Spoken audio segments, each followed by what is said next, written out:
This is CBN NewsWatch. Thanks for joining us for CBN NewsWatch. I'm Mark Martin.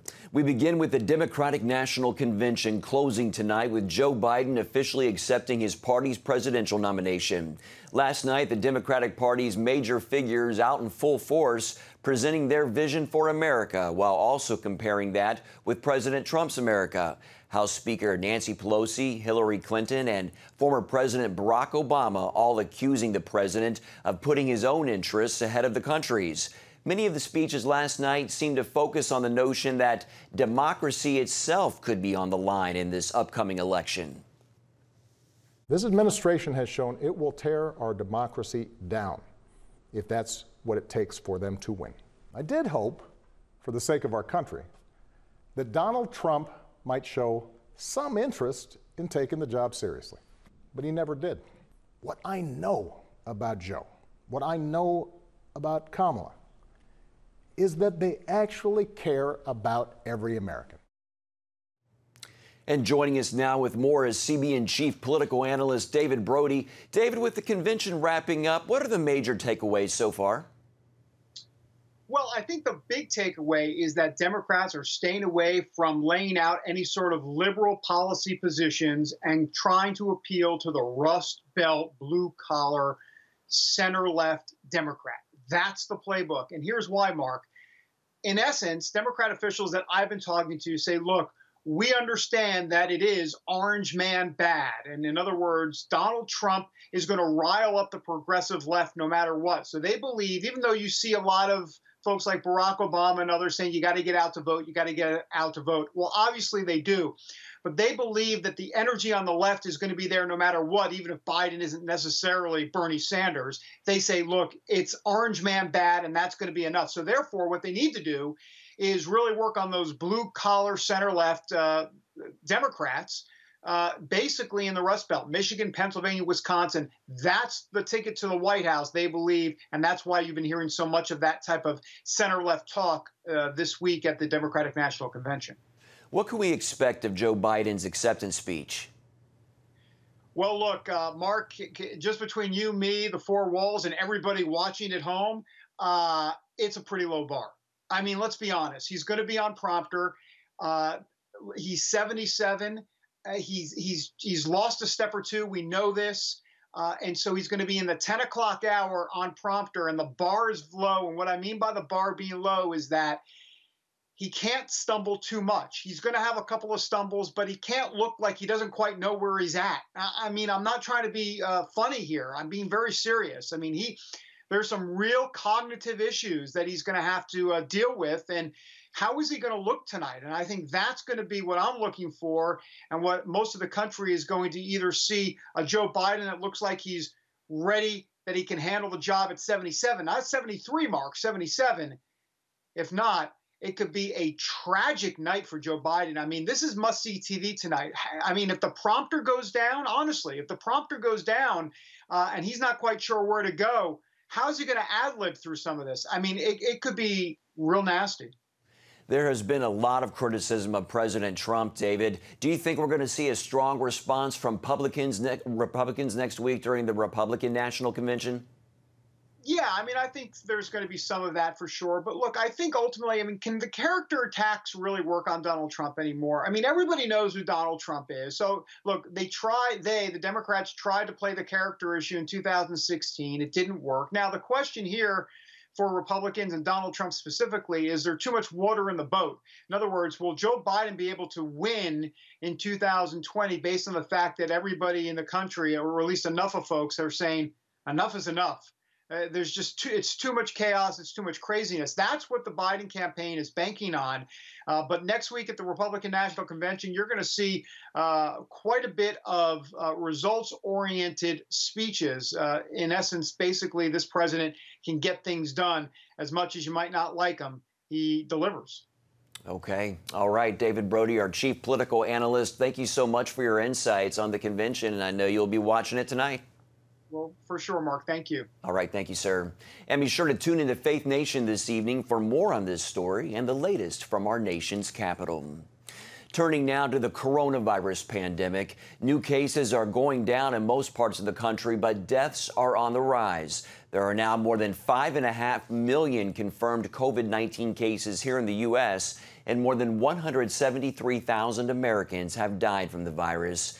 This as schools across the country are already facing repercussions after reopening in-person instruction, with thousands of students from elementary school to the university level in quarantine coast to coast.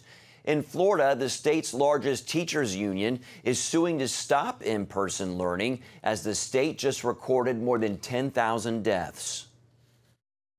I've chosen my students over so many difficult things, but I can't put my family at risk. Health experts now concerned about dealing with two major health emergencies at once, with flu season right around the corner. In other news, devastating wildfires across California forced thousands to evacuate overnight. 2,000 homes in Napa County are at risk, with fires scorching 46,000 acres. Officials say that dozens of raging fires are burning into each other, creating what they call complexes. And there are now 4 of these complexes burning across the state, supercharged by historic lightning storms, with more than 10,000 lightning strikes causing multiple fires. A year before protests dominated headlines, research showed a majority of Americans felt race relations in the country were bad. As Charlene Aaron shows us, one man is helping people respond to the problem using scripture. When you Google what the Bible says about racism, this article by Dr. Jim Dennison is the top result. In it, he highlights how Christians viewed slaves as their equal. And not a single New Testament leader owned slaves, even though many had the resources to purchase them.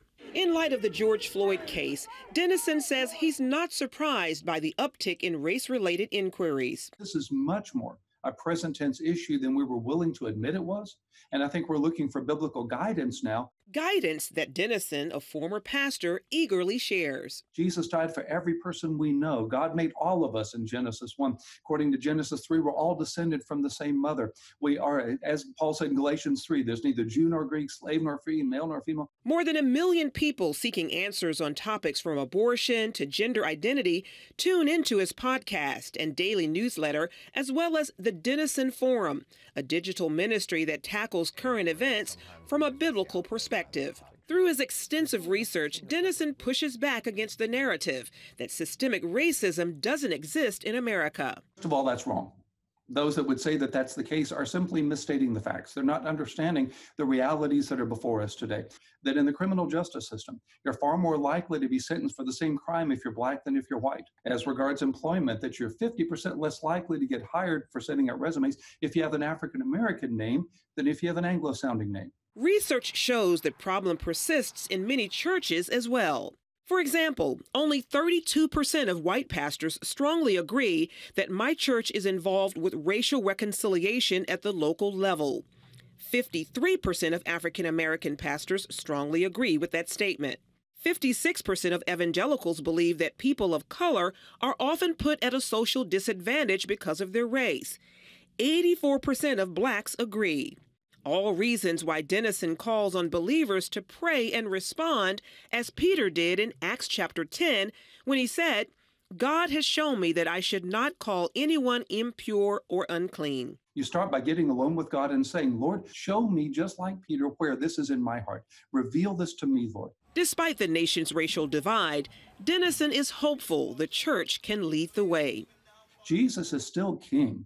He's King of Kings and he is Lord of Lords, and he still redeems all that he allows. We're still salt and light, and salt makes a difference you can't see, and light makes a difference that it may not know. And God can still use us in eternal ways if we're willing to be used. So the encouragement I would bring us in this time between the times is simply this: don't give up, don't give in, make the decision to go on with God. Charlene Aaron, CBN News. Coming up, how one lawmaker is hoping to protect women athletes as the transgender movement continues to change rules and regulations in sports. Introducing the CBN Bible from CBN.com. Now, an easier way to study the Bible and grow in your faith. Highlight your favorite verse, Read separate versions at a glance. Click and read a commentary. Or cross-reference your favorite verse using the Strong's Concordance. All the right tools to study the Bible, all in one place. The CBN Bible, available at cbn.com/Bible or the iTunes App Store. This is CBN NewsWatch. Thanks for joining us. Watch breaking news, exclusive stories and programs, credible news reporting. We show you what's happening in the world and how you can pray about it. This is CBN NewsWatch, because truth matters. Weekdays at 5 on the CBN News Channel. Yes, right on time. From Superbook. Pepper's Pizza Palace is donating pizza for everyone today. Wait.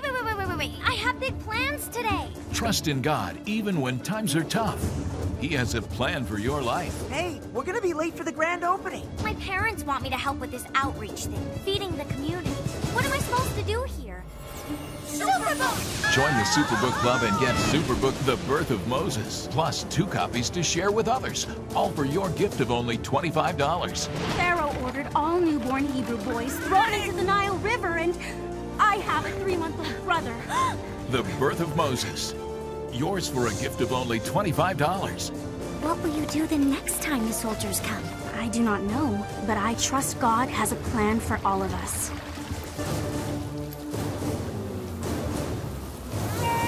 Superbook Club members, free streaming for seasons 1, 2, and 3 is now available. Welcome back to CBN NewsWatch. At the Democratic National Convention this week, there's lots of conversation about the transgender movement, which the party fully supports. The movement is making its way into athletics, which is why Idaho state lawmaker Barbara Ehart co-sponsored the Fairness in Women's Sports Act to protect female athletes from males that identify as female and want to compete against them. The governor signed it into law in March, and since then the ACLU has sued, and a federal judge, David Nye, has granted a motion for a preliminary injunction. Our Heather Sells spoke with Representative Ehart about what's happening in Idaho. Well, it's so interesting. You played basketball in college and served as a women's Division I basketball coach for years, so you know women's sports. How did your story influence your thinking as you approach this bill, which is now law?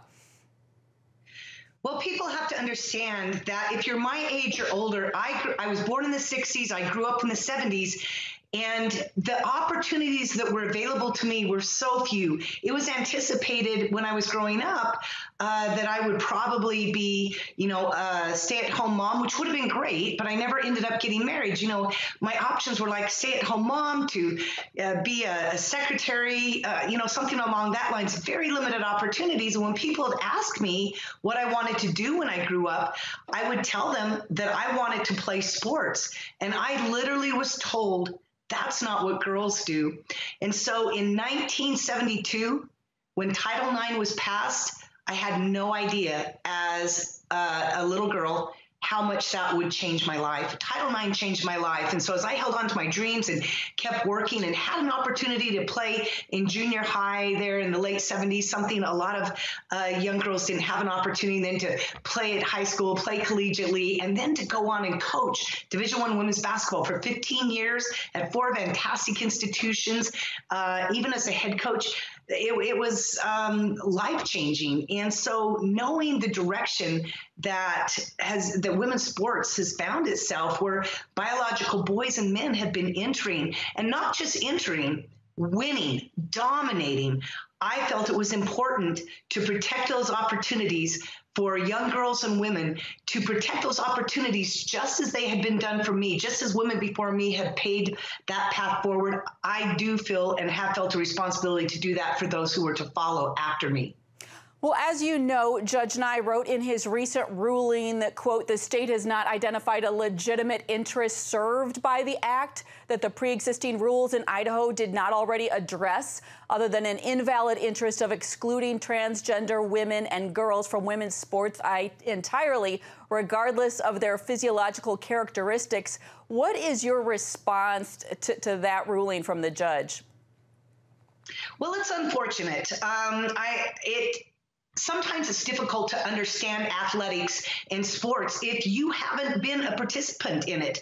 We simply cannot compete against those inherent physiological advantages that males have that never go away, even with some hormone suppressant. You can never change the stature of one's body, of the length of the limbs, the density of the bones, the largeness of the heart and lungs. The fact that in every fiber of their DNA is stamped the XY chromosome, that when you have two very similar biological male and female athletes training at the same level, that biological male athlete will improve, get stronger quicker, faster, and in all levels than the female athlete would. So I have seen it firsthand all my life that these biological males simply have an advantage that we never will. That's why they are dominating the women's sports scene. And it's so unfortunate. I just don't think Judge and I truly understood. I believe that the narrative nationally has been so dominated by those on the other side that it's easy for people to believe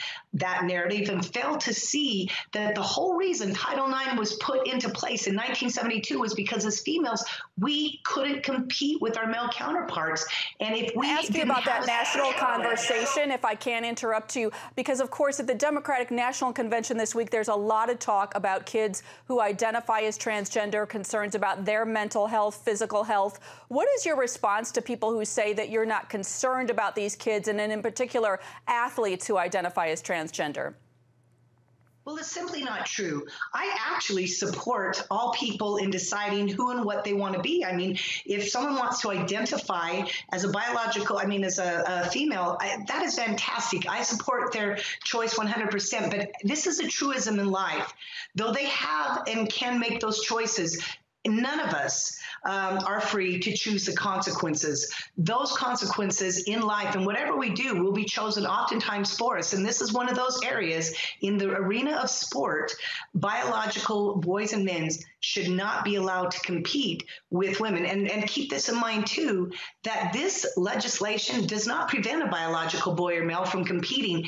They absolutely can compete, just as they have done. They've all come to this point from the male side to compete on the female side. So they've already been competing. So they need to continue to compete on their biological sex side. That's what this legislation states. All right, the story is not over, but you're definitely at the center of it. Representative Ehart, thanks for your time. Thank you so much. Still ahead, understanding what's behind all the concern over TikTok and some of China's other technological advances. When I came to Regent University, it's like the world opened up. I felt like I needed to advance my career and go back to school. Regent was a perfect fit for me. The Regent professors are world class. You are equipped. The focus of the faculty is on each individual student, whether it's online or in person. You become a part of Regent's family. You carry with you not just the content and the knowledge, but the confidence to understand that we can be significant in the world. Regent University. Follow your path. Nigerian Christians in Iran are routinely arrested. Happily, Christians continue to suffer. In times of trial and affliction, you need to know the truth. One of the fastest growing Christian populations in the world. Join Wendy Griffith and George Thomas for Christian World News. Young people are the ones who are open to the gospel. Powerful stories of suffering and hope that affect all Christians. Watch Christian World News, Saturday at 5 p.m. Get Protect Your Sleep and discover how to improve the quality of your life. A free DVD or booklet from the Christian Broadcasting Network. If you're not a great sleeper, you can do things to make yourself a great sleeper.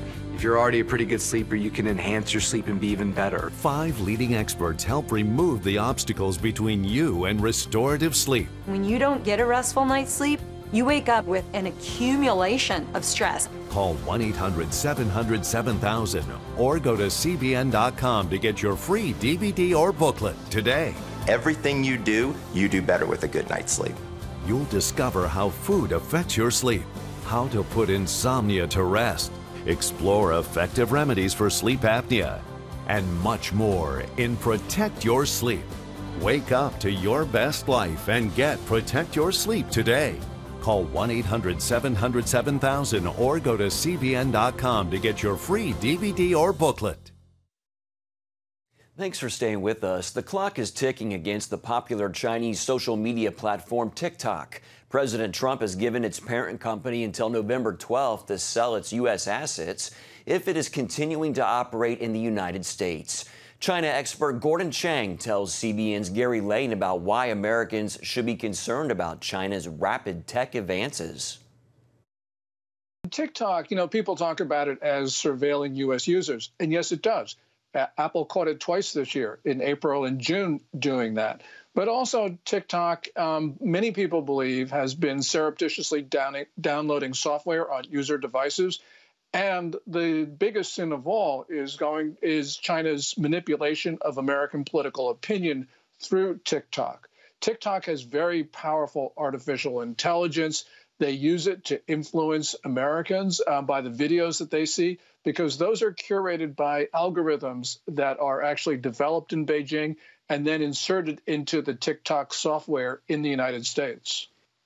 And recently I interviewed Robert Spalding at Hudson Institute. He says the greater threat from China in the future may not be a military one, but their moves to dominate global technology. Now, that's the subject of your book. How important is it for the United States to challenge China in the high-tech area?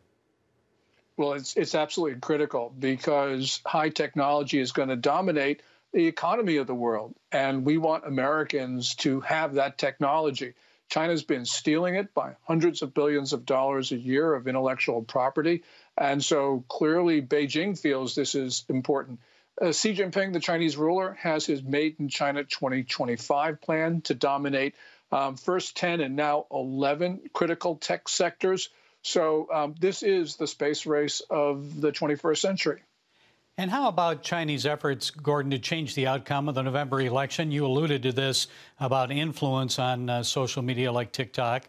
So how great is that effort, in addition to just electronic hacking? I know the president says they could print mail-in ballots. So how likely is that? Well, China could very well be trying to mess with the infrastructure of the electoral process, because much of it is done online these days. But what I focus on is what China has been doing to manipulate opinion. So, for instance, there have been these malicious disinformation campaigns about the coronavirus and about the George Floyd protests. But also China has got its troll farms operating. So we've got all of these fake accounts. And Twitter, for instance, in June, took down 174,000 fake Chinese accounts. Other social media platforms have done the same thing. Just last week, they found another one, or they know about another one, and they actually started to move against it. That's the Splamofage Dragon operation. So China has been working very, very intensely, and they are going to be in our election much more than Russia was in 2016. And it's not just their efforts to influence the election through public opinion, but I've got to ask you about the mistreatment of Christians in China, because that's getting worse. And the independence of the Catholic Church is almost non-existent now. There's a crackdown against house churches that's intensifying. Why now, Gordon? Well, Xi Jinping, I guess, feels that faith is the enemy of communism. And so we have seen moves across the board. It's not just Christianity, of course. It's also Islam. And even, and this is absolutely fascinating, Gary. They're going after Buddhism, which is considered to be a Chinese religion. So really what it now is a full front campaign. And I think it's because Xi Jinping believes he's got the ability to do it with his total surveillance state. And I think he feels insecure enough so that he believes that now's the time. And something Mao never had, right? So what should we do about these China challenges, Gordon? Will it really make a difference no matter who wins the presidential election in November? Can China be stopped, or is it too late? Oh, we can easily stop China. And the moves that President Trump has been taking recently have been extremely effective, especially the ones against Huawei and, of course, the trade issues with the Section 301 tariffs. We got to remember, Gary, that every American president tries in the first year in office to come to some sort of accommodation with Beijing. And President Trump did that in 2017. If Biden were elected, and this is forgetting about how Biden feels about China, but if Biden were elected, he would be wasting months and maybe years trying to do the same thing. And right now, we don't have any moments to lose because China is relentlessly attacking us across the board. So that's the reason why this is a concern about the continuity of China policy, which, by the way, for the first time in 3 decades, is actually working to the advantage of the United States. And a real sense of urgency now. Gordon Chang, China analyst, author of The Great U.S.-China Tech War. Thank you, Gordon. We appreciate you. Thank you for being here, sharing your insights. Oh, well, thank you, Gary. And you can hear more from Gordon Chang and Lee Smith on the John Durham investigation and mail-in balloting vote fraud. It's all on the Global Lane tonight at 9:30 Eastern, only on the CBN News Channel. We'll be right back. Christians around the world are standing with the Israelis. But why?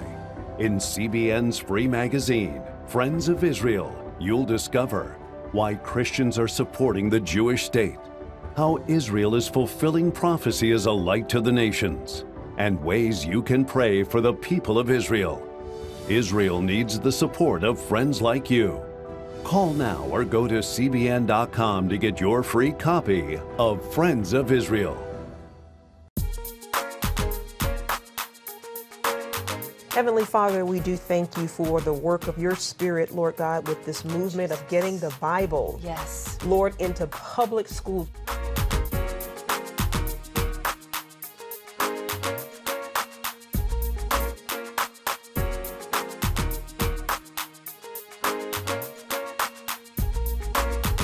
Watch The Prayer Link, Tuesday nights at 6:30. Hey, if you're tired and exhausted all day, you can't think clearly, and you really just need a cup or even a pot of coffee to get through your day, then join me, Dr. Josh Axe, for this new series where I'm going to teach you how to transform your diet and use essential oils and supplements to get a better night's sleep. Protect your sleep and live your best life with innovative information from 5 leading sleep experts. If you're not a great sleeper, you can do things to make yourself a great sleeper. If you're already a pretty good sleeper, you can enhance your sleep and be even better. Discover a sleep-enhancing bedtime routine, how to put insomnia to rest, learn how to relieve pain that disturbs sleep, and much more in Protect Your Sleep. Everything you do better with a good night's sleep. Wake up to your best life. Call 1-800-700-7000 to get your free DVD or booklet of Protect Your Sleep today. Don't miss out on this brand new series. As the U.S. continues to battle the COVID-19 pandemic, a church in North Carolina is hoping to encourage their community to stay strong. Mills River Presbyterian has created a prayer fence with ribbons attached containing prayers for healing and good wishes. People can place a ribbon on the fence themselves or email a message to the church leaders who will write it and put it up for them. It began yesterday and will be up for the next 6 weeks. Church elders say they wanted to create a sense of connection and let people know they're not alone. The entire community is invited to participate in. We feel like right now everybody's very suffocated, nervous, strained, and we can release our prayers in the wind to God on these beautiful ribbons. Good for them. That's going to do it for this edition of Newswatch. Have a great day.